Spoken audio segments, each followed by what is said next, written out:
ఇక పని సంజయ్ పిడపొప్పలు పెడుతుడు. నేను ఎప్పుడు ప్రోగ్రామ్ పెట్టుకుంటే అప్పుడు రేవంత్ రెడ్డి ప్రోగ్రామ్ పెడుతుడు, నన్ను ఎవరు చూస్తలేడని.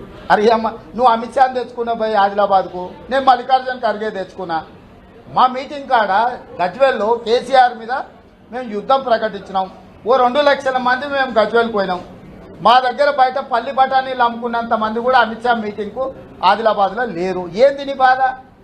నాకు అర్థం కాలేదు. బండి సంజయ్ అంటే ఇక నువ్వు బయటకు వెళ్ళినప్పుడల్లా అందరూ జరిగి ఇక నీకు మైదాన్ ఇవ్వాలా?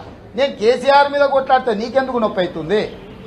అంటే కేసీఆర్ నీకు ఇస్తానని ఆయన ఇస్తలేడు. అయింది నేను బయటకు వెళ్తే 2 తారీఖు నాడు ఆయన ఏందో మొదలుపెట్టినంటే మేము మొదలుపెట్టు చూసిరా ఎటు చేస్తున్నాడు అని. అరే మాకంటే బలంగా ఉన్నప్పుడు చూపియప్ప నువ్వు. అసలు నువ్వే మేము పెట్టినప్పుడల్లా పెట్టి ఇగో కాంగ్రెస్ గింతంత ఉన్నది, వాళ్ళది మూరెడు కూడా లేదు, మాది బారెడు ఉందని చూపి బండి సంజయ్ ఓడుతానండి నేను. కాబట్టి చిత్ర విచిత్రాలు బీజేపీతోనే సాధ్యం.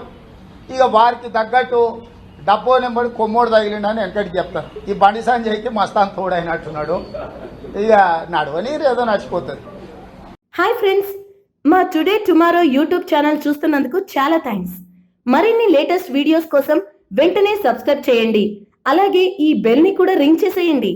మా నోటిఫికేషన్స్ అన్ని మీ మొబైల్లో వస్తాయి. అలాగే మా వీడియోస్ మీకు నచ్చితే లైక్ చేయండి, షేర్ చేయండి, నచ్చకపోతే కామెంట్ చేయండి.